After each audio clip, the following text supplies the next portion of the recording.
So about a week ago, I saw the most ridiculous meme on LinkedIn the other day. It was basically a side-by-side photo of WNBA player Sue Bird. And on the other side of the image was professional basketball player, a guy who many people will unanimously agree is the best player on the planet, LeBron James. We can agree on that. He is the best. Come on. Now, on each side of the photos, whoever the creator of this meme was, lists the duration of both players' careers, which is 17 years for both. They list the number of championships, which again is identical at 4 for each player. And then they listed in the text their 2020 salaries as paid by their team. Sue's was $215,000 for 2020, according to the meme, and LeBron's was $37 million.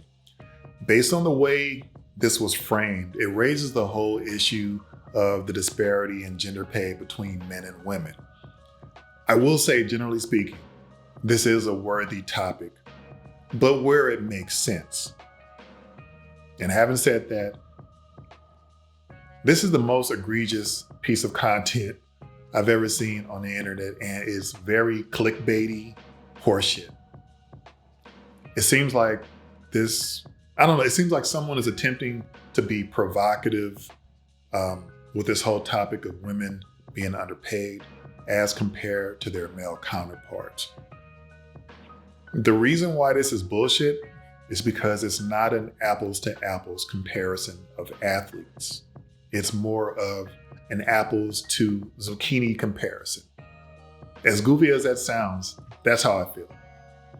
First off, the economics of both sports are vastly different. The NBA is a multi-billion-dollar enterprise that brings in a ton of money in ticket sales, TV revenue, merchandising, and endorsements for the teams and for the players and the league. The WNBA does not. It is subsidized by the NBA because the level of fan interest is substantially lower. Substantially lower.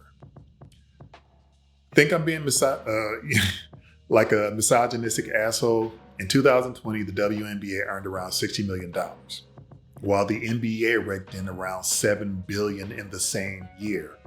The WNBA does not sell out stadiums, to my knowledge, the way the NBA does. They do not have the global star power that the NBA does either. The reason why is that the NBA is a far superior product as compared to the WNBA. And no, this is not a knock on the women in the league or any female athlete. I think if you honestly ask any responsible woman, any reasonable woman, she'll tell you that the level of play in the NBA is far more exciting and interesting to fans, both to watch on TV and to watch in person. I venture to say that if any pro female basketball player were to play for a cash prize, and she had the choice of picking her team regardless of gender to compete for that cash prize, she'd pick a squad of probably LeBron, Kevin Durant, Steph Curry, maybe Luka Doncic, Russell Westbrook, all legitimate killers on the hardwood. That's what I would do. So the assertion that Sue Bird should command a salary comparable to LeBron's is a silly position to take. The proper position should be a combination of the revenue generated by the WNBA itself, Sue Bird's on-the-court productivity, and the market value of her position in the WNBA. This is reasonable business. They shouldn't overpay players to make a point. I mean, that would be some weird form of virtue signaling and will probably bankrupt the team or the WNBA itself because the economics wouldn't make sense. It just wouldn't. Now, where I will argue the place to level equal gender pay is in the non-sports or possibly in the entertainment sector, like in corporate America, the legal sector, the medical sector. While I don't doubt that there's some level of pay discrimination across different sectors, those sectors aren't driven by fan interest or entertainment. It's all about getting the job done, whatever that job may be. I had knee surgery a few years ago, and the gender of my surgeon didn't matter. I just wanted the most competent surgeon in the hospital who wouldn't be multitasking and playing Candy Crush while they're operating on me and my knees wide open.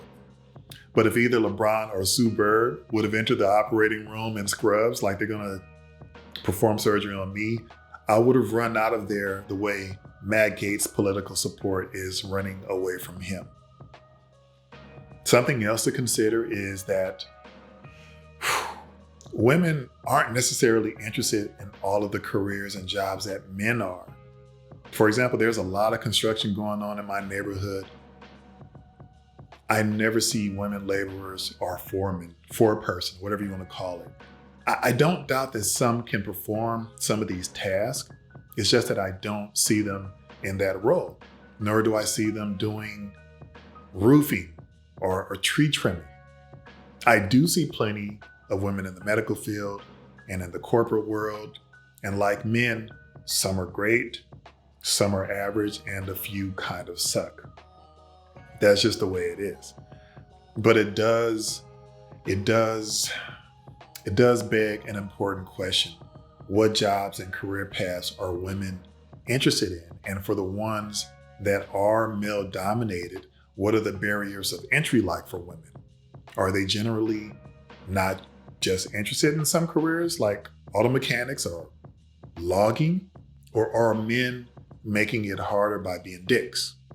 I don't know, and I haven't seen any data on that. What I will say is that when it comes to jobs like being a cop or a fireman, there's probably less of an argument for equal pay. If any of us are in peril when it comes to safety, we're probably wishing a couple of able-bodied men are on the way when it comes to our personal safety. Men have and will always be the bigger, stronger gender, and there's plenty of data to support that, both on a metrics level and in terms of if you want to look at something like world records. Nobody is to blame for this but biology. And unless people start getting bionic body parts, men will hold world records in things like powerlifting, speed, jumping, and other measurables. But it's not an area where any guy should gloat and tell women why they're less than men. We as men have won the genetic lottery the same way those stupid Trump kids won the lottery with being spawns of their stupid father. Neither of us had any say on where and how we were born. So if anyone is going to apply scrutiny to pay disparities, put the focus on the areas that count. Areas like engineering, medicine, politics, civil service, culinary arts, I don't know. But let's not incite division where there truly shouldn't be any. Let's stop with the silly comparisons, because as long as LeBron James has fingers and eyeballs, no woman is ever going to be better or be a better basketball player than he is, or even the number 12 guy on any NBA roster. But I can think of a lot of women who will make better presidents than Donald Trump. That fucking goofball. And I can think of quite a few women who are impressive and are currently better senators and Congress people than their male counterparts. But in terms of things like sports, no woman will ever be the sprinter that Usain Bolt is. But women can be as competitive in areas, again, like research or something like economics. So my point is, where there is a sector predicated on skill where women both aren't at a physical disadvantage or handicap, and there are little to no barriers of entry, let's work towards compensating people relative to their non-gender specific experience and skill level relative to that, relative to geography, relative to their experience in education. But let's stop with the silly gender pay argument. It ain't worth time. It ain't worth the time.